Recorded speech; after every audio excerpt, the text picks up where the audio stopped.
Hi అండి, welcome to our channel. చాలా రోజుల తర్వాత మళ్ళీ మీ ముందుకి ఒక కస్టమైజ్డ్ లాంగ్ ఫ్రాక్తో వచ్చేసానండి. చూస్తున్నారు కదా, ఈ పిక్ పంపించి ఈ మోడల్ స్టిచ్ చేయమని నాకు సారీ ఇచ్చారండి.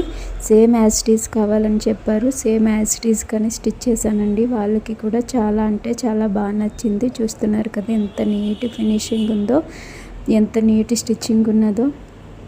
బ్లాక్ శారీ ఒకసారి కట్టుకున్నారంటండి. ఇట్లా ఫ్రాక్ స్టిచ్ చేయమని చెప్పారండి. ఇది వచ్చేసి ఫ్రంట్ వచ్చేసి బోట్ నెక్ అండి, బ్యాక్ సైడ్ వచ్చేసి డీప్ నెక్ ఇచ్చాను.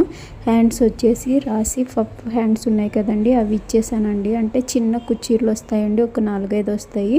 ఇక్కడ చూస్తున్నారు కదా, ఫ్రంట్ ఏదైతే లీప్ షేప్ ఇచ్చానో అది బార్డర్ వచ్చింది, కొంగుకి వచ్చిందండి. కొంగుని ఇట్లా హ్యాండ్స్కి మళ్ళీ ఫ్రంట్లో లీప్ షేప్ డిజైన్ ఏదైతే పెట్టానో దానికి యూజ్ చేశానండి.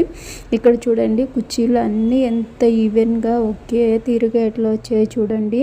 ఇలా చిన్న చిన్న ట్రిక్స్ ఫార్ములాస్ యూజ్ చేసి చేయడం వల్ల బోటెక్లో స్టిచ్ చేయించుకుంటే ఎట్లా ఉంటుందో అంత నీట్ స్టిచ్చింగ్ ఉంటుందండి. చూస్తున్నారు కదా, ఓవరాల్ లుక్ ఎంత బాగుందో. వాళ్ళకి కూడా చాలా అంటే చాలా బాగా నచ్చిందండి. చాలా బాగా నచ్చిందని వాళ్ళు కూడా చెప్పారు. ఇక్కడ బటన్ కూడా ఇచ్చేసానండి. ప్యాచ్ వర్క్ కాబట్టి మళ్ళీ బటన్ ఇవ్వకపోతే నెక్ అనేది టైట్గా అయిపోతుందండి.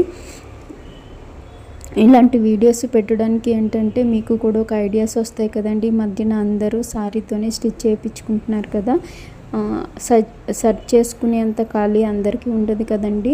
ఇలా పెట్టడం వల్ల మీకు కూడా ఒక ఐడియా అనేది వస్తుందనే ఆలోచనతో పెట్టానండి.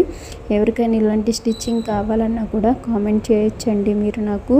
నేను వచ్చేసి దీనికి 3 మీటర్స్ కింద పాలిస్టర్ లైనింగ్ తీసుకున్నానండి. 1 మీటర్ వచ్చేసి బాడీ పట్కి కాటన్ లైనింగ్ తీసుకున్నాను. హ్యాండ్స్కి ఫుల్ హ్యాండ్స్ వచ్చేసాయండి, అంటే 3/4 వచ్చేసాయండి.